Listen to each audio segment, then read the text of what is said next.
Hi, everybody. Just getting everybody logged on. I'm having a bad hair day, as you can see. Tried to get that all fixed before I let you in here. Just letting you all get logged on. Please let me know if you have any questions right out of the gate. Have some stuff I want to talk to you guys about. And we will go from there. How many of you are waiting to do rent increases and how many people want to do them right now? I want to raise my rent. Patti? Yes. This is Sarita Starr. I was going to ask a question. Can you help me? I need to, one roommate moved out. They're on once a month tenancy. I don't want to, I'm not writing a new lease. What is the procedure for getting a new tenant in there, but not putting them on a brand new lease? Is there a specific letter that I have to get from them or give them? You want to add someone else to the rental contract? If it's month-to-month tenancy, yes. Is that what I have to do? Is that the requirement to add them to a, yes. If you don't want to change the actual written contract, right, you can do an addendum to the contract. Okay. That's just like you would have an addendum for your other addenda that goes with the property. So you can do an addendum, and in that addendum, add that person to the contract and make sure all parties sign, all parties. All three part, like the other was, in other words, the person who's moving out, who moved out. Also. Yep. And did the person that moved out give you a written notice specifically stating that they have no further interest in the property? Yes. It has that verbiage. I have no further interest in the property. Something like that, but maybe not exactly. So if it says, I have no further interest in the property, boom, you're done here. They don't get deposit money. They don't get anything. Take them off. But they have to get their deposit back, don't they, from the new tenant moving in? That's between them, not between you. Oh. Make your life easy. The deposit stays with the property, so you're doing nothing with deposit money. Oh, that's good to know. Okay. So as long as I have that in writing signed by the girl who moved out, then all I do, keep that and have the addendum to include a new applicant who is hereby on a month-to-month tenancy. Please continue to hold. Your call is yes. Okay.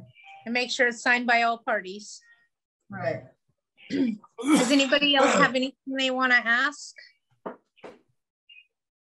Right out of the gate. Okay. Anybody else?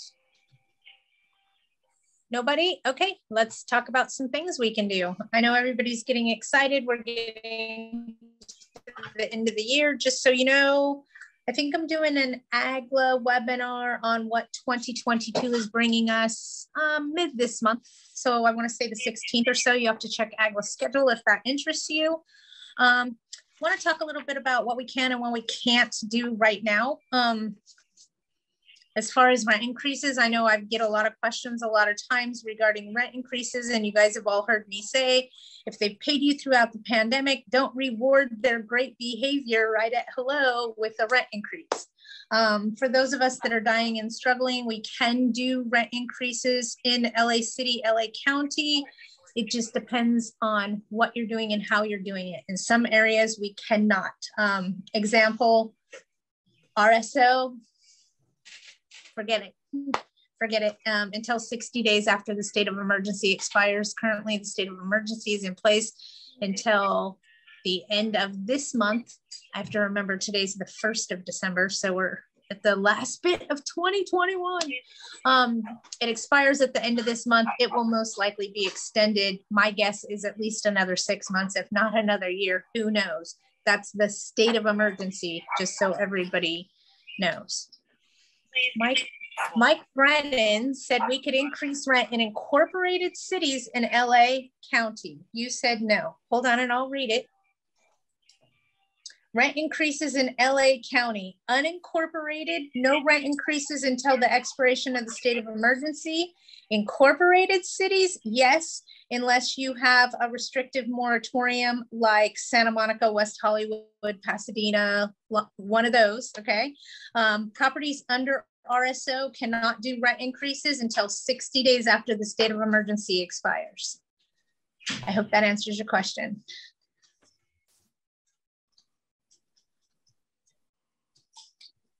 And if I say misspeak, you guys call me out on it, because you know what? At the end of the day, I'm human. Huntington Park does not have a moratorium. Okay, are they an incorporated city or an unincorporated city? Because if they're incorporated, you most likely can do the rent increase. Incorporated, okay, you can most likely do the rent increase, as long as you're not under RSO. And that's for LA City, LA County. So no RSO. No RSO, you can do the rent increase, no problem. Unincorporated, no rent increase until the state of emergency expires for at least 60 days. Okay, everybody got that? Okay.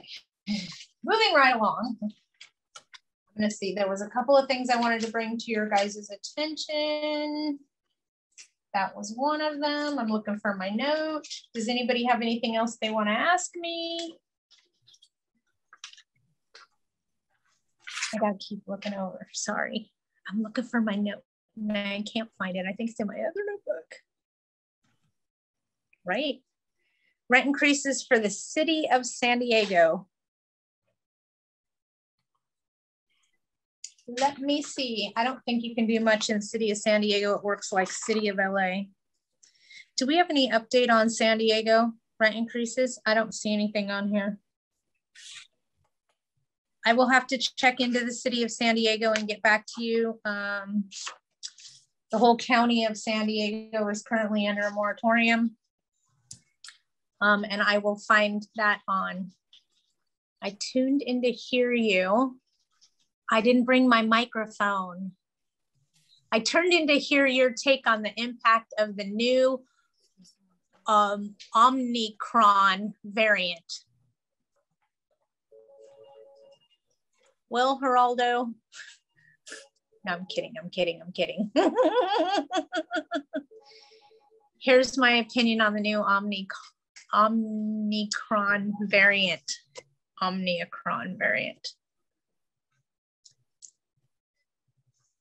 I just want to point out the obvious, and maybe you guys all didn't catch this part, but the I can't even say it, the Omicron, let's just go with that, okay? Variant, and you want my take on it? Rearrange the words. It spells moronic variant. That would be my take on it. I'm not too concerned, to be honest with you. We can't keep plummeting down this rabbit hole we're in. They have to let us out. I mean, it's affecting the economy, it's affecting people's well-being, et cetera, et cetera. So that's how I feel about the Omicron variant. I'm not worried about it. Will there be a new variant every month? My guess is there'll be a new variant every 6 months for the next 5 years. It's just my guess. So let's say a tenant received COVID funds through April of 2022. Is it okay to give them a rental increase on April 1st, effective May 1st? Are you raising less than 10%? 10% or less is a 30-day notice. 11% or more is a 90-day notice. We lost our 60-day notice of rent increase, just so everybody knows. Okay.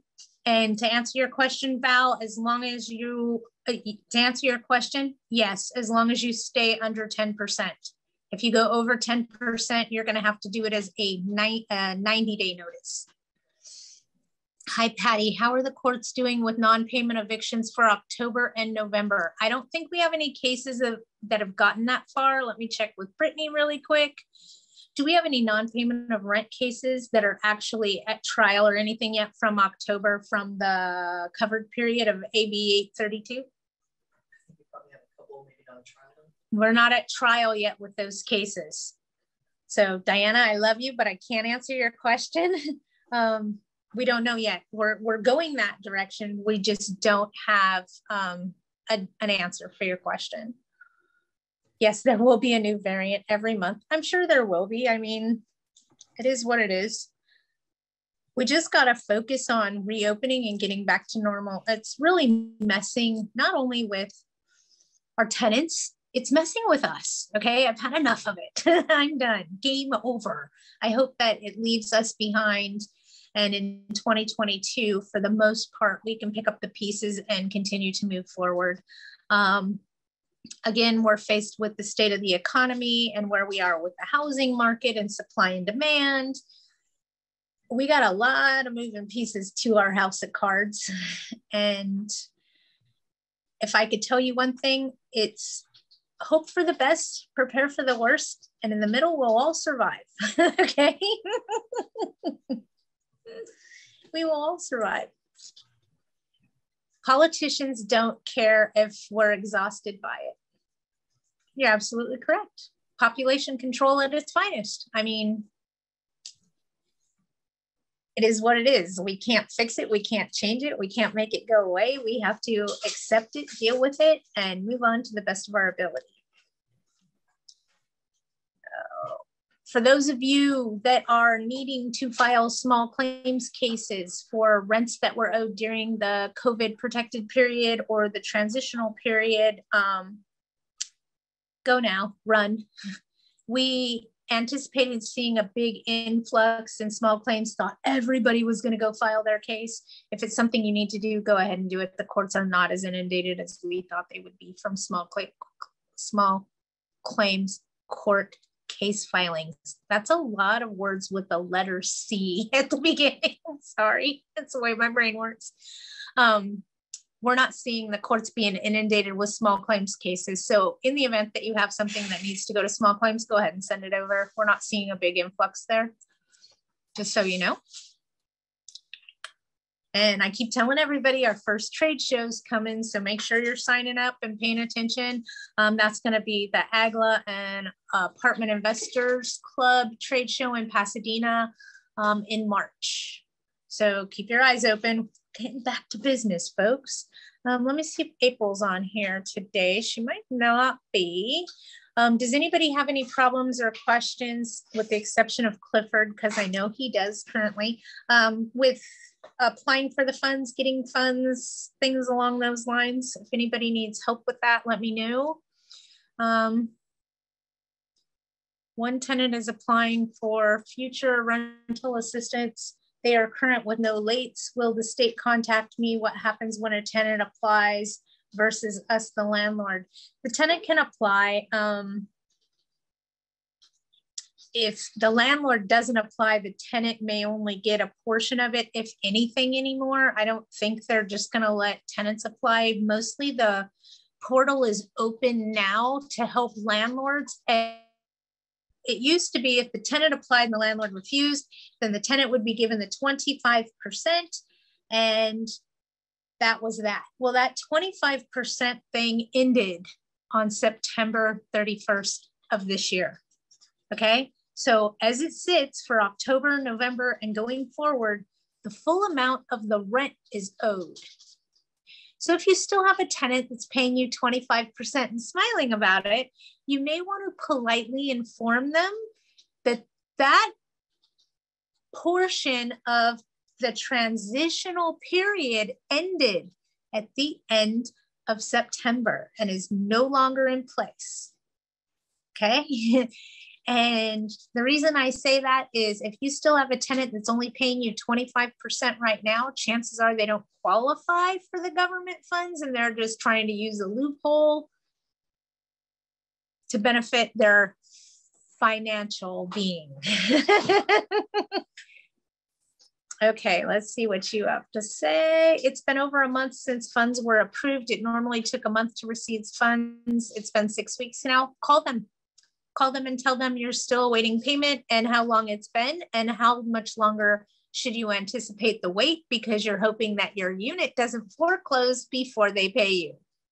It might push them along a little further if they think the tenant's going to be displaced due to a foreclosure. I throw in the foreclosure thing. Sometimes it helps. Sometimes, not always. Okay. Sometimes. What else do we have going on? Oh. I know that for LA, they have a moratorium in place and no eviction until the end of until the end of January.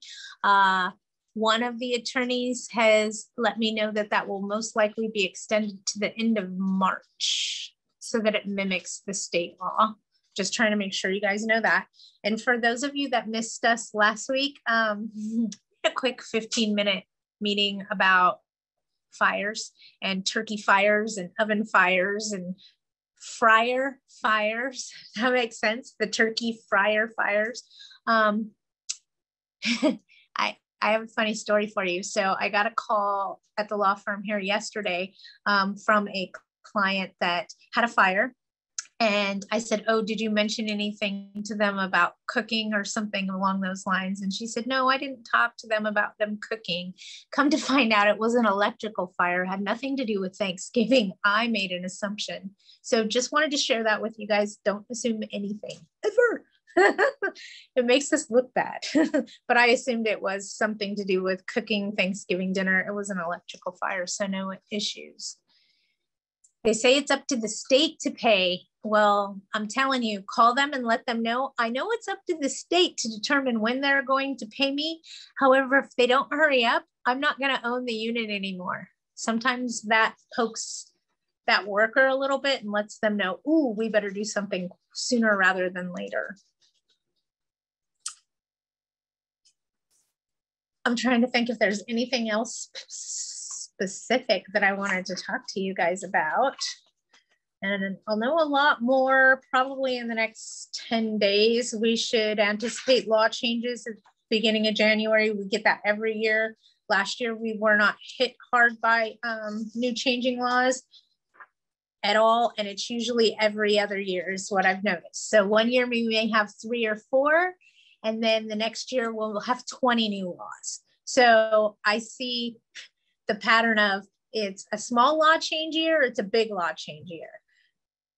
On track, this should be a big law change year, but I don't see a lot of things pending predominantly. So we'll see how it comes out. But by the end of this month, without a doubt, we'll have all the changes for you on the new updated laws that should implement January 1st. What if I hint that I will proceed with an eviction? Go ahead and tell them that you're going to start an eviction. You know, tell them that that's your intention. You're being forced. The reality of it is they don't care because they know once they pay you, you have to void that eviction. So you could always tell them that you're going to go that route. I always do that. Either they're going to get evicted or I'm going to get foreclosed on. You better hurry up. So sometimes it helps, not always, but it's definitely something you can attempt to make work in your favor. There we go. Let me see, do I have anything else? I do not.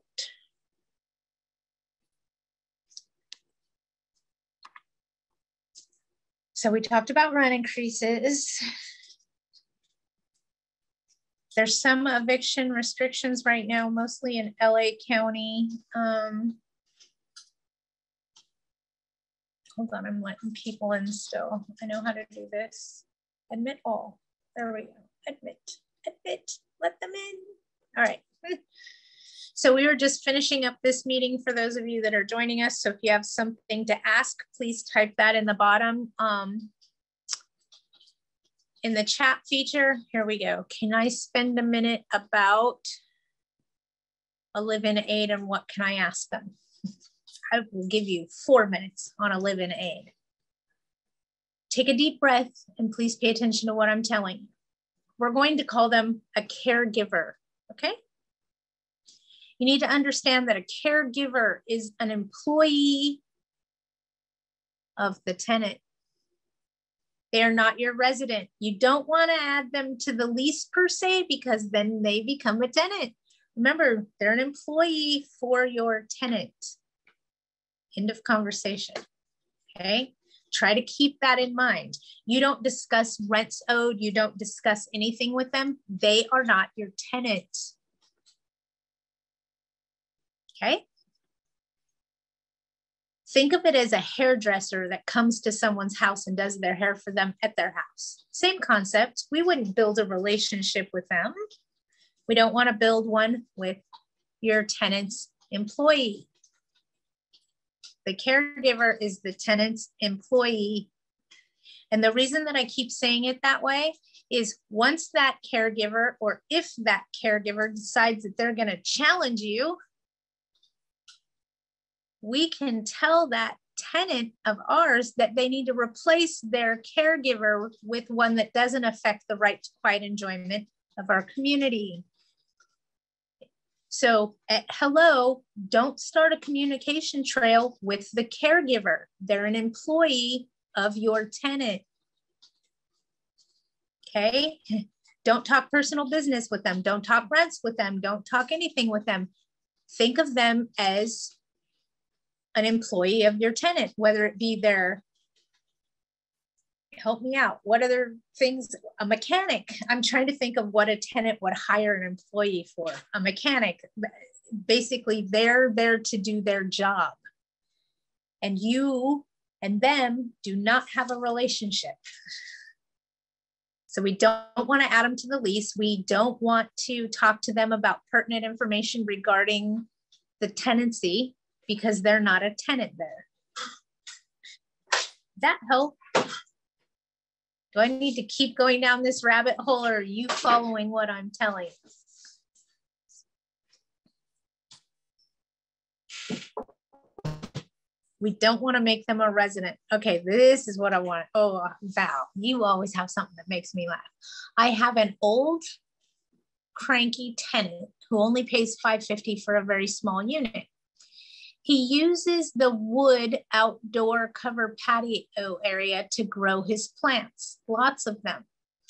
The porch is now completely rotted. We had our team go out and see how bad, and they say it's so rotten the entire porch needs to be replaced. Doubt I can make an insurance claim for non-living area, and certainly can't make this angry man pay for the new porch. We are considering ripping it out and putting dirt and gravel, but still considering options. I don't think I'd go on an insurance claim. It's not going to be worth it. How can you not make this angry man pay for the new porch if he destroyed the wood content there by excessive moisture? Did you give him written permission to put those plants there? And my biggest question becomes, who pays the water bill? A lot of landlords seem to have a problem with tenants growing gardens, or let's just face it, effective rainforests at their communities. And what they fail to realize is the landlord's paying the water bill. Keep that in mind, okay? We don't want to be growing their organic gardens at our expense. We provide housing, not food. So yeah, modifications to the property without written consent of the landlord. It would be a nuisance of keeping the common area clean. I can go on and on and on and on about where we might find the verbiage in your rental agreement to make this enforceable. But one of the things that's a big pet peeve of mine is tenants growing a garden at my expense. You can also have a non-agro disclosure in your lease addendum packet, which allows them to grow they can't grow anything on the property, no agriculture. So how that works is they can't even grow an avocado pit in the windowsill, or they'd be in violation of their contract. So there is something that you can do about a non-agricultural disclosure and stop them that way. My biggest thing is who pays the water bill. That's what I want to know, because if you, the landlord, are paying the water bill, then that's a bigger problem. I inherited them when I got the place. I think he also grows legal pot plants. Well, just so everybody knows, anybody that's 21 or older can grow up to 6 plants. It just can't be open in a space that's accessible to the public. Why have you not increased his rent? Yes, I pay his water. It's in a duplex, non-attached. Any advice on how to cancel a timeshare? It's currently paid in full and the owner is tired of paying maintenance fees. Sell the timeshare. A lot of companies out there will sell a timeshare for you. And believe it or not, right now they're selling like hotcakes. You pay the water. Send me a copy of your written contract, Val, and I'll look at it and see what kind of, I'll have the attorney review it and see what kind of loopholes you have as far as going after them to stop growing a garden at your expense. Because that would be my biggest concern.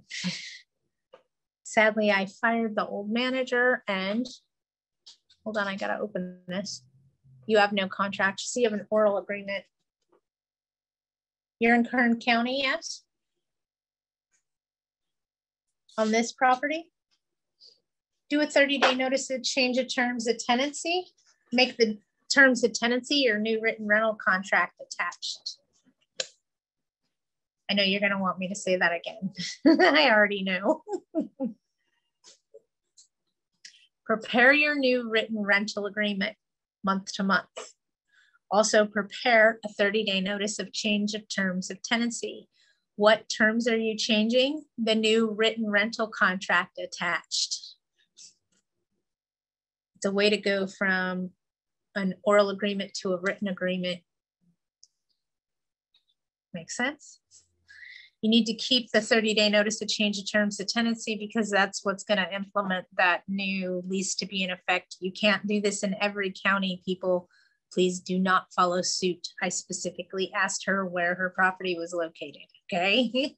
So don't think in the city of LA and RSO, you can do a 30-day notice of change of terms of tenancy and attach to a blank lease and tell them that that's their new rental contract. It doesn't work in certain cities, okay? So keep that in mind, please. Someone is currently trying to call me. I just denied their call.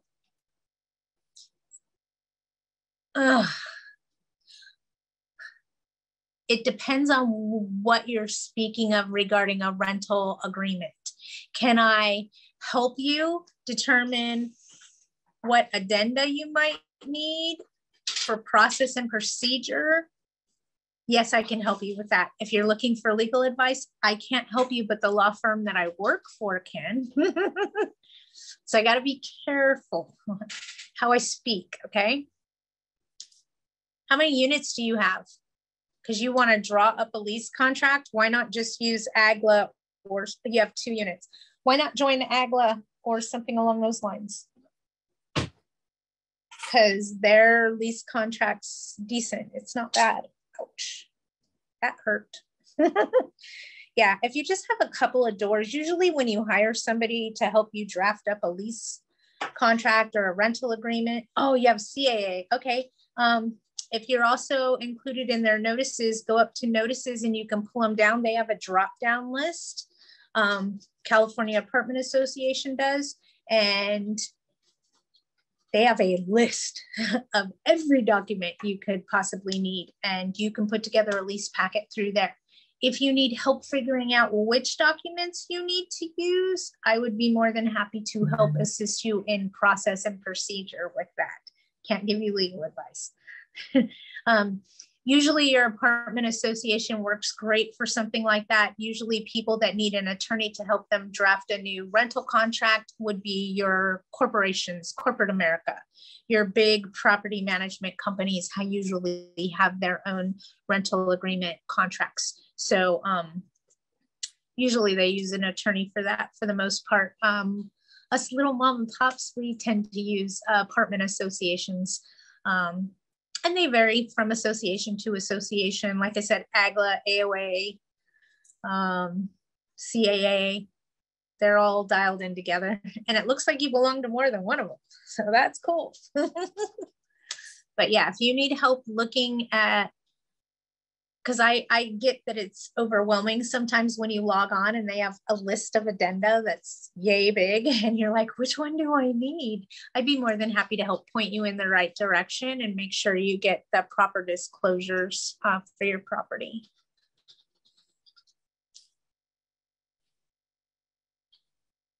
Yeah, I can't. See that? That's me trying to pick my words carefully.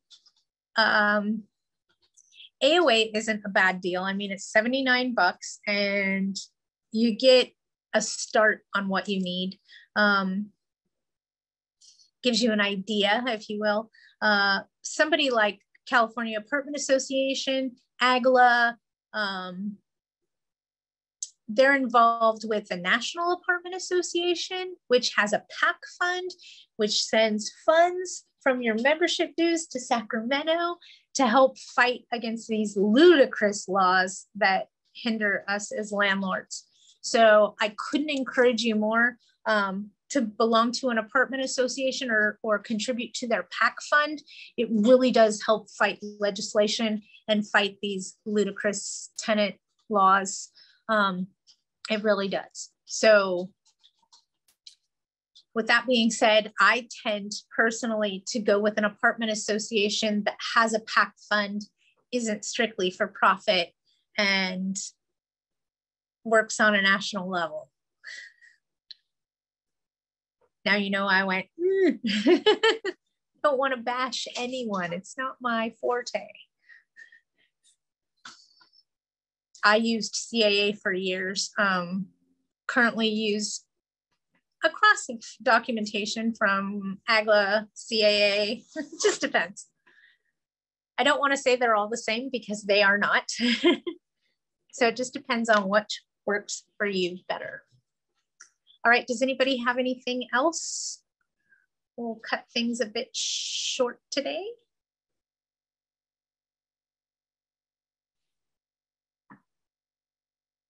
Nobody? Nobody has anything. All right, we will cut today's short meeting short and we will go from there. Like I said, if you guys have any questions or concerns, please feel free to call me. If you need legal advice, reach out to, oh, here comes April, hold on. April, I know you're just now joining us. Do you have any updates on money for us? And how long or how quickly we can anticipate seeing the money coming in from the state? April, are you there? I just logged in, Patty. I missed your question. I'm sorry, it's okay. I'm like, where's April? Do we have a money update? How long is it taking for you to receive money from the state right now? It's taking 2 to 3 weeks. It's actually a more difficult process. They're getting more strict with the documents that they're requesting. I also had a problem this week with linking accounts to the tenants. They are now requiring the tenants to call, not the landlords. Okay, good to know. I figure as it evolves, they'll have new rules. It always is. Yes, and as far as anybody that's recertifying for additional assistance, it's kind of on hold right now until they process more applications for the newer, I guess, in need of assistance. So one of my tenants actually called to get an update because she recertified 2 months ago and we haven't heard anything. So basically what I take out of that in a nutshell is rather than help tenants from right now to future rents, they want to focus on paying landlords for past rents before they run out of money. Exactly. Yes. I got you. I got you. It makes total sense. Any other updates on the money? I don't really have anything else other than that they're getting more strict with the applications, the ledgers. I had a worker actually call me and ask me for one of the tenants' ledgers because they're asking for additional assistance. What happened is she actually started a new application, which she shouldn't have done that. She should have just went into her old account and reapplied that way. But since she started a new account, I had a caseworker call me and ask me to send a ledger of what was applied and when and how much has she paid since they assisted her, because they think she's lying. I see. So if they're starting a new case rather than adjusting the case that's already open, they think it may be fraudulent. Correct. Okay, makes sense. So don't necessarily file a new case. It's probably a better way to handle it would be to open the case that you have existing and add on there, correct? Right, and the only people that can apply are the tenants. So it's a tenant-based program. So what the caseworker told me is the only thing we do is submit the ledger and verify everything and make sure it matches with whatever the tenant supplies them. But a lot of the tenants are just going in there and putting random numbers in random months. They can't do that. So once they verify with us, they have to start all over. April, why would a tenant do that? Well, let me tell you, that's why I said they're getting more strict. They're looking into their accounts. Why might a tenant do that? Because they weren't honest in the beginning anyway. I can't say any of that. Just remember, if you guys get a denial letter from the state, call your legal counsel immediately. They are actually putting some tenants as non-responsive after a third phone call or email. And so, once you get that documentation, contact your legal counsel immediately, because the chances of you being able to start eviction might be very high. Okay, Val, what are you asking me? Is that Grumpy behind your chair? Yes, that is Grumpy. It's the Grumpy Dwarf. Go figure. For those of you that have no idea, I am about 4'8" tall. So I am the Grumpy Dwarf. Hey, Patti. Yes. Hey, Patti, this is Karen. Listen, yes. I was been sitting up here trying to figure this out. I have a unit that I originally rented out. It was 2 tenants in there. Okay. It's been over a year. What city? Compton, in the city of Compton. So it's LA County. I gotcha. They had a big fight a couple of weeks ago. So one wants out. They want to move out. And I'm not sure what paperwork I need to do because the other one wants to stay. Okay, make this real easy on you. Okay. That's what I'm trying to do. What you do to make this real easy on you is you ask the person that wants to vacate to give you a notice in writing stating that they want to vacate, a 30-day notice. Okay. All right. Once the 30 days is up, they need to surrender the keys to you and simply write on a piece of paper with the address, everything, that they've turned in the keys and they have no further interest in the property. Okay. Okay. Yeah, okay. Now I understand that in terms of the key, that person didn't have a key because the other one took the key from them. It's a big mess. Did they give you a 30-day notice in writing that they are moving out? Okay, no. So I will get that. Now, here's the other portion of this. The person that wants to stay, she's that problem one I've been talking to you about getting her rent in on time every month that I've been dealing with. I don't believe that she can afford it. Am I allowed to do an updated application on her at all? and a new agreement, monthly agreement, or do I need to go legal? I gotta figure out what to do with this girl. Because I don't think she's going to pay rent on time this month for December. And I'm assuming that the credit and the good tenant is the one that's vacating. No, it's the one.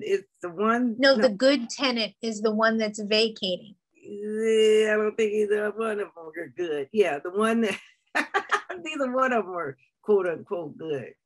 Okay. Then encourage that one that is leaving was paying half of the rent. Because you're in LA County. Yeah. You can't force somebody to live in your unit. So the one that wants out, you got to let them go. Just so you guys know, we can't force somebody to live somewhere. Remember that. Okay. So let that person out. That's not an issue. As far as for her, as soon as she doesn't pay the rent, 3-day her and start legal on that particular part of the process. Or your other option, and let me just double check, in LA County, you're not in the city, you don't have additional things. We can do evictions for non-payment of rent. Okay. So plan on doing, okay. It would make things easier than you trying to terminate tenancy or cause an uphold with all the protections because of COVID. Okay, all right. It would be easier if you let the one that wants out, keep the one that wants to stay. And if they don't pay you, do your job. Do your 30-day, do the 30, because it's the one that's leaving. No, if they don't pay you, do a 3-day. A 3-day, okay. I've done that before, and that generated a call to try to right. But if she doesn't pay you, do your job and start the eviction. Okay, all right, because she's saying the one that left, that's leaving, they left already. But I'll get a written notice. We just want something that says that they have no further interest in the property. And the reason I say that is because if they give you that, then when it comes time to allocating the deposit, they don't get any of it. Their name doesn't have to go on the check. I didn't think about that. Okay. So I'm always thinking of how am I going to make my life easier at the end of the day. And I think that easy. But the one that left saying that this girl, the one that's there, didn't use she used the fake social. That's why I was saying, can I ask for an updated app if she ends up staying there? Updated app. I ran my check through a different deep breath. Yes, ma'am. Would this be why you're not getting the money from the government? Because she's using a fake social? No. She was all right. She was all right through COVID. Okay. Okay. I got you. Okay. I got you now. This money is as of October 1st, when I could, when we went back to things normal. It doesn't matter if she has a fake social or not. Here's the reality. She's a tenant in your building. Yeah. I mean, we could scream fraud, we could scream all this other stuff, but there's so many protections in LA County with COVID going on right now. Why go down the rabbit hole? Yeah. To be honest with you, they can both leave as far as I'm concerned. You said it, girl, not me. I'm trying. I'm going to work on it. I gave her a 3-day notice for last month, and she came, they came through, and then they fought 2 weeks ago. They fought about a week ago. I got it and left. Oh, okay. I will do what I need to do. I know I'll give her a 3-day, and I don't have to worry about the bad social, right? No, because what are you going to do? Did she commit a crime? Probably. Is she still committing a crime in the property to date? Only if she's delinquent on the rent. No, yeah, okay. So I mean, it's gone on for so long. I just don't see how you would feasibly handle it at this point. All right, I'll just do a 3-day. I'll do a 3-day in a couple of days. Okay, perfect. All right, we got another question coming in. City of Colton, County of San Bernardino, over Thanksgiving weekend, the tenant was shadow boxing in the shower. I'm sorry, I gotta stop.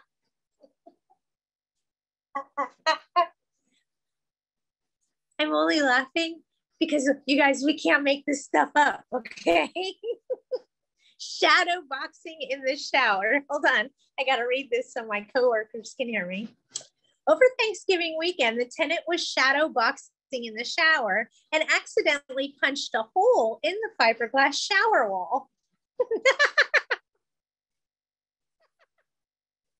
Sorry, you guys. Business professional.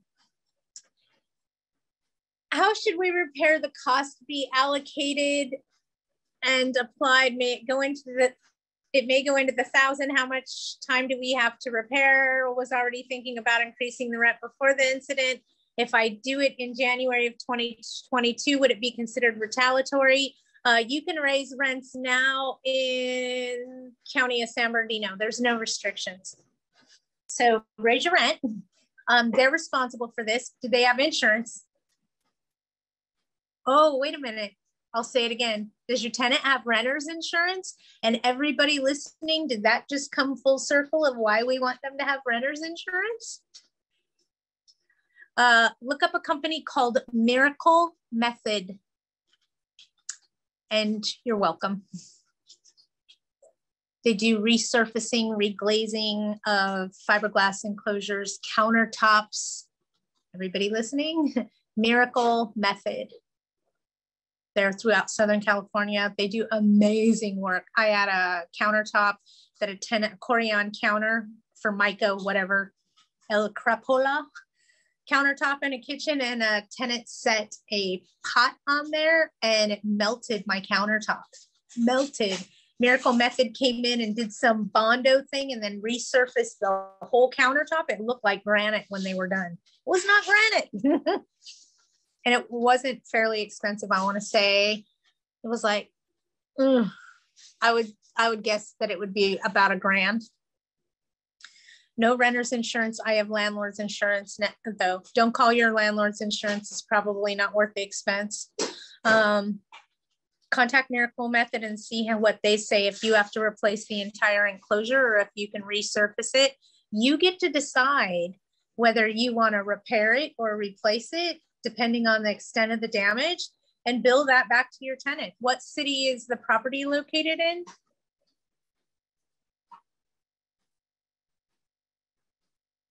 Oh, you told me that. I'm sorry. It's in Colton. Blonde. See, it happens sometimes. Yeah, what you can do is you can have somebody fix that and repair that to your liking, and then give them a demand letter, okay? And if you need trouble with this, the Brennan Law Firm would be more than happy to help prepare documents for you. You can do a demand letter, and then in 30 days, if they don't comply with the demand, you can serve them a notice potentially and start eviction against them for failure to pay the monetary damages. You can sue them in small claims court and get a money judgment against them while they're still living in your property. You have a lot of options is what I'm trying to say. You can put it on their ledger, bill it back to them and take it out of their security deposit when they vacate. You have a lot of options, okay? Just to give you the idea, but I wouldn't call your insurance company. Try Miracle Method, see what they say. If it makes more sense to replace, make sure the tenant's aware and go from there. Does you know how to block Zelle payments from a tenant? I have no idea. Hold on. Winter, do you know how to block someone from sending you a Zelle payment? Is there a way to block that? Sorry, what was that? When in doubt, ask a younger generation. Yeah. Is there a way to block someone from sending you money through Zelle? I think it's based off of phone numbers, so blocking your phone number. Try blocking it. No, I don't recommend it. A tenant's paying through Zelle. Oh, yeah. She said send it back to them. Okay, because this is the same tenant. This is the same tenant that we were just talking about. She'll I got you. Zelle it back to them. That makes sense. Okay, all right. Because it's not going to charge you to Zelle it back to them. So that would be one way to get rid of it. Okay, all right. Okay. All right. Anybody have anything else? I got to get off of here and I will be back next week. And AGLA on the 16th, I believe, just so you guys know. coming to the end of the year type of class, and bring your questions. All right, nobody seems to have anything else. You guys have a great week. You know how to find me. And if you need any legal advice, please make sure you call the Brennan Law Firm. We are here to help you. Please see question above. Hold on, I'm looking. Question above, question above, question above. There we go. How long do we have to wait to file an eviction? The tenant hasn't paid rent and rent relief is taking forever. You can file an eviction most likely now. There are only certain cities. What city can't we file on non-payment? LA. The city of Los Angeles, we cannot file an eviction case on non-payment of rent currently. And that's just the city of LA, not the county of LA. Okay, so you can do that now, but here's the reality. The chances of you getting paid before the eviction goes through are probably pretty high. Once you get payment, the eviction becomes void and you don't get a refund. So think about that before you conquer it. Okay. All right, if you guys have any other questions, feel free to hunt me down, so to speak. And please remember that your legal team is here working for you at the Brennan Law Firm. Thanks so much. You guys have a great week and I'll see you next Wednesday. Bye.